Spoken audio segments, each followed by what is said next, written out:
everyone. Welcome to the Horror Rim. I'm Travis Bruce, and today we're back for another Women of Horror Spotlight. Today I have with us, she's an author, and I am in the middle of reading her amazing book, and it's called Reverie. I have with us Christine Rifkin. Christine, welcome to the Horror Rim.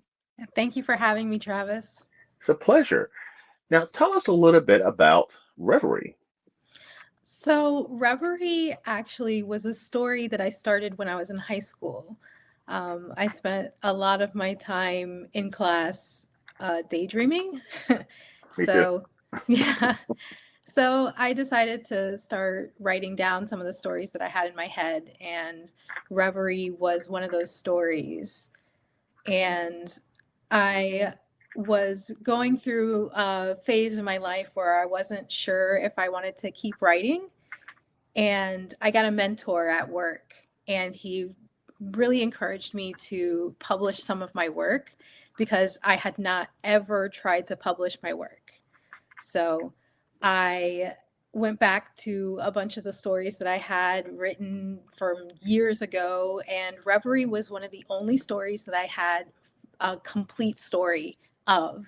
So it was about 30 pages handwritten, and it was just a general idea of what I wanted to happen in the story. And I had a beginning, I had a middle, and I had an end, but I didn't really have like meat to it. So I decided, now is the time to get myself published. So I started publishing some of my other little short stories here and there. And this one was just one that kept sticking with me. And I was like, I have to get back to this story and I have to finish it.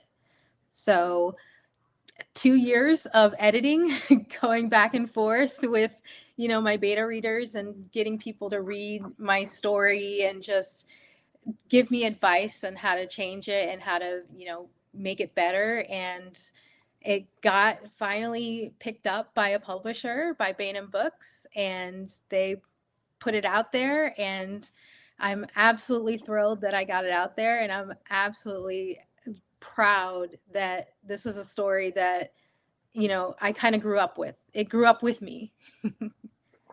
And I just want to say a shout out to Beta Press. Big supporter of the channel and just indie horror creators in general. So shout out to Crystal Bainham at Beta Yes. Press. Now, so this story, I mean, this is something that you've picked up over the years. Now, is it is as an author, is it because I see here so many authors where they have a story, they put it away, and they come back to it. Is it kind of like whoa? Because I watched some of my beginning YouTube shows. I'm like, oh, boy, I've grown so much over the time Yes.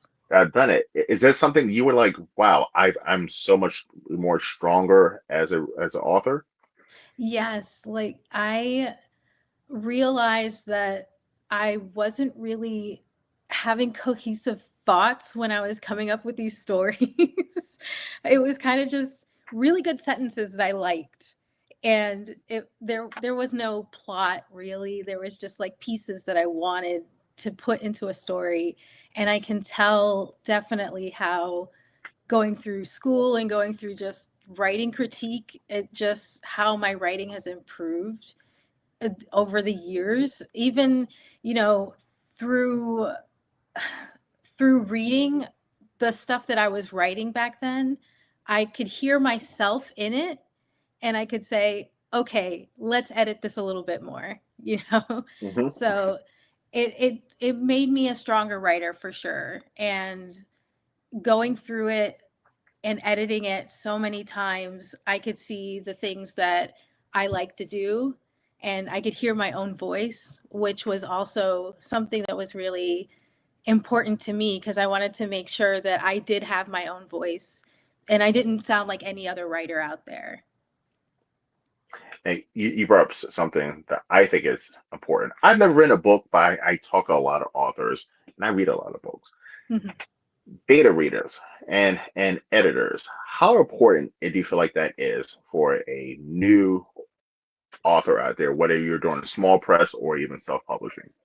I think it's absolutely vital. I You can live in a silo and, write your own work and keep reading it and keep reading it. And there's things that you might find, but if you give it to somebody else that has different experiences, you know, different things, that different references that they've seen, they can give you advice on how to make your story better.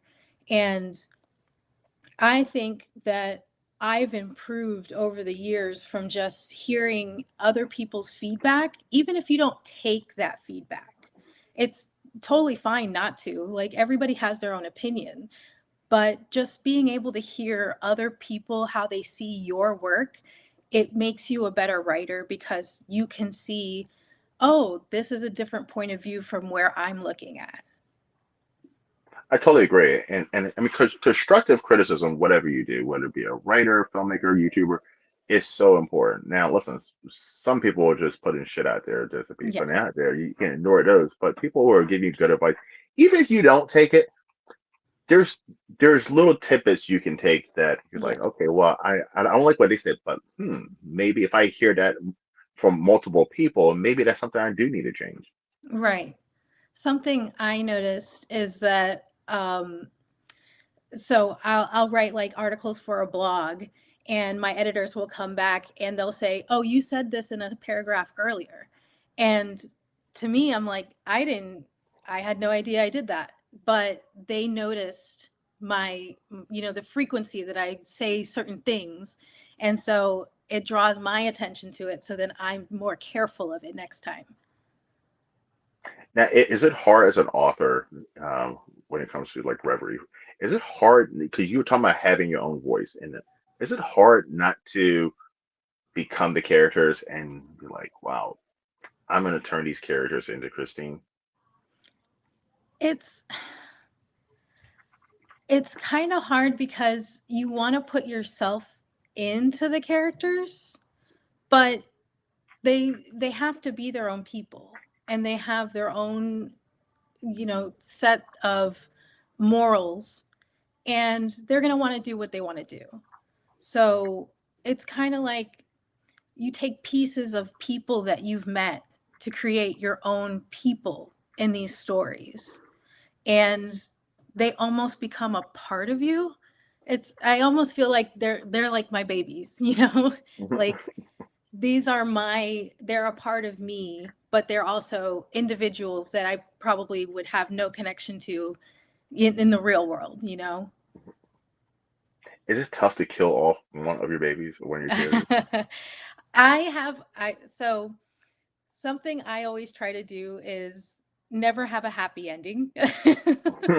So I'm I'm not opposed to killing off any of my characters ever.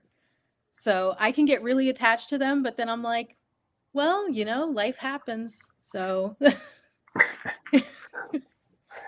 And I like that because not all horror stories should have a good ending. You know, right. not everybody should be smart. I mean, at the end of the day, it is horror. You know, Right. it's supposed to be bad. Yeah. Now, talking about characters from life experience, like I'm a huge people watcher. I watch people. I'm nosy as fuck. Like I can sit there on my front porch and just eavesdrop. And is that something you do as an author too when it comes to creating your characters? So you can be at a restaurant and be like, oh my goodness, that person would be great for one of my next stories. I would say almost every single interaction, I pick up something that happened, and I either use it in a story or it's a part of a character that I create in another story. And it's just because it made an impact on me. If everybody that I meet, and like I believe every person is a combination of every person that they meet. Every interaction you have, it's like if you didn't meet that person, your day would have gone differently. So I always pick up little pieces, and that's how I create my characters, because those things will affect them in a different way. So it'll give them a different personality. So that's what I like to do. And I totally agree. Every single interaction with a person, it kind of molds you into the person who you are Hmm. right now, Exactly. Yep. for good or bad. Yes, exactly. You never Now, know what could happen. you never know. Now, have you ever had anyone close to you be like, Christine, was that character? Was that me? It sounds like me. That seems like something I did. That's something I told you about. My husband always picks it out whenever I put something that he's done or said to me. He'll say, "Hey, I said that one time." So, and I'm like, "I'm sorry, I do it." And I've written stories about family members, and they've kind of asked questions, but I've never really like straight out told them if it was them or not. Mhm. So I try to leave it a little bit ambiguous. Now, is your husband your first beta reader? Is he the first person that gets to see your stories first? Yes. Now he's not a big reader, so I actually read the stories to him. And so when I was writing Reverie, I was reading chapters out to him, and he would give me his notes. And he's he's a very critical person, and he's honest. So I always trust that he's going to tell me, "Hey, this doesn't sound good," or "I think it should go this way." So it helps a lot to pass it through him before I make any more edits, because I feel like that way I feel a little bit more comfortable about putting it out. It's good to have that in a friend partner because there's so many people who are just I don't want to say yes men or whatever, but they're not honest, Right. and it's because they do love you or they care about you, and they may not want to. Yeah, Exactly. Exactly, and that's the thing. I don't ever want somebody to just say, "Oh, it's so great. It's awesome. It's awesome." Like that's wonderful, but tell me really how you feel about it. Did was it, too short? Was it too long? Did you not like the characters? Like anything. It's to me any criticism is helpful. Even, and like I said, even if you don't use it, it's helpful. yeah, because there's pros and negatives. Because I'm gonna start reviewing books. I'm reviewing movies, indie horror movies now. I'm gonna start reviewing indie horror books next Mhm. year, so that's gonna be part of the channel. And when I do my reviews, there's every single movie book I was on. There's always pros to it, and it's also negatives. So Yes. like, there's never been anything I read or I watched that I couldn't find anything positive Mhm. about it. And so like, if someone ever asked me to do a review of the movies, and that's how I do my reviews, or a review of the book, I always list out the pros and the negatives. And I mean, to be honest, that's my personal opinion because I hope no one ever jumps off a bridge because of my opinion. Because who am I? But Right. like, but like, there's always pros to everything. There's never been a movie or a Yes. book that I've read like, holy crap, this is the worst of the worst. I don't like anything about it. Mhm. And it could be any way, anything from the way the writer, the positives could be anything from the way the writer writes or tells a story because I love even there's books that I don't personally are not my type of books or down my genre, but if a author can tell a story Mhm. where I feel like I'm in the story, oh that's a win for me. Definitely. I think so. I'm not a really big fantasy person, but I can really admire the world building that goes into that and the storytelling that goes into fantasy. And it's just so daunting to me, but it's not my genre. But I still can admire it and appreciate it for how deep the story goes there. And I would never be able to write fantasy, but that's not me. I'm just not able to build that kind of world, I feel. I mean, maybe one day I could try, but it's one of those things where as a writer, you kind of you try things out, but you really find your place somewhere, you Mhm. know? And I think I found my place in horror. It's kind of my favorite thing to write, and I feel like I'm happiest there. You know what I mean? And that's great because one of the things when I created the channel was to give a spotlight because I've ran into a lot of indie horror women writers, and it's a lot out now, and I feel like they need a spotlight because they put women put their own spin on horror, and I Yes. love it. Yes. We definitely do. We have different experiences, you know? Hmm. I mean, life is horrifying for a woman.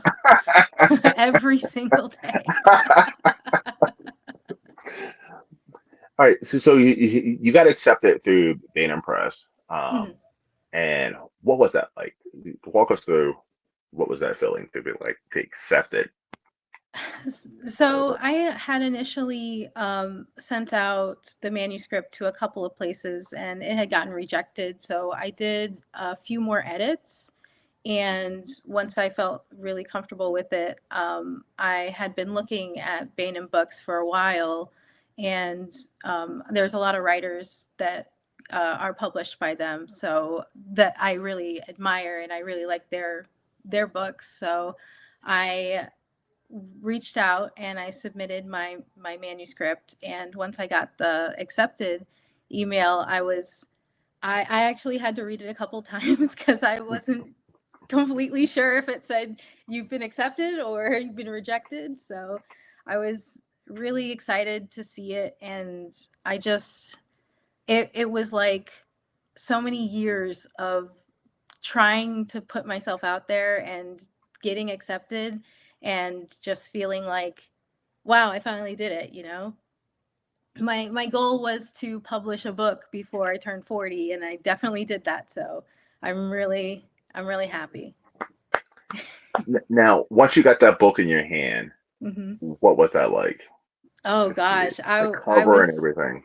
I was over the moon. Oh my God. I was so excited to see it and see my name on it. And my words were in the book, like it's a physical book. And I was so excited. I got a bunch of copies and I was just trying to put them everywhere. I was trying to find free libraries where I could just drop one off. I was just really excited to see my book there. Now, did you reread your book? I have not yet. My plan is to read it on my birthday, which is coming up next week. Oh, okay, Yeah. that'd be a fun thing to do. Yes. Because I always wondered, like a lot of authors say they do not read their book and or read their book, I should say, and like I'm like that's interesting because I feel like I would want to go through the finished edited project. I would want Yes. to experience that, see how my audience experience it. Yes, that's exactly my plan. I want I want to see it from a reader's point of view. You know, if I went to the bookstore and I picked up this book and I went to start reading it, how would that feel? And that's what I want to. I'm romanticizing it. I'm gonna, like have a whole, like tea right there and a candle lit and start reading the book. So I'm really hoping that it's the experience that I hope the readers are having. That's amazing. I'm having fun with the book. By the way, um, early happy birthday. I don't want to say Oh, to you thank as you. well. And I'm having fun with the book. Now, listen, Christine, where can everyone get your book and find you on social media? So my book right now is available on Amazon in paperback and on Kindle Unlimited.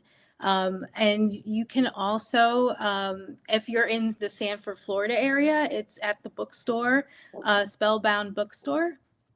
And you can also go to my website. It's christinenrifkin.com. And you can see some more of my writing, some other places where I've been published, and my book. There's a link to buy my book. If you need an easier link, you can just go to my website. Sweet. And down in the description, everyone, is the link to her website. So please give it a click, grab your copy, and let me go ahead and do my weekly plug of Amazon Unlimited. It's an amazing app. By the way, Amazon, please sponsor me. But like, it's an amazing. It's absolutely amazing. Like, if you like to read and you like to sample different books and necessarily don't want to go out and get a physical copy, Kindle Unlimited is absolutely an amazing option for anybody. I use it all the time, and it's a great way for me to find that new author that I don't know about, And also, too, the authors get paid even if you read. So, I mean, it's a win-win. So, Yeah. you're definitely supporting authors, but also get your physical copy as well. Christine, this has been a blast having you on. That's been wonderful. Thank you. And thank you for my copy that you sent me of Absolutely. Reverie. I'm absolutely enjoying it. And it's probably going to be one of the first books in the 2026 that I'm going to review on my All channel. right. That would be Or, great. yes. Listen, everyone. Well, thank you for coming to another edition of the Horror Room. I'm Travis Bruce, and that's Christine Rifkin. We'll see you next time. Take care.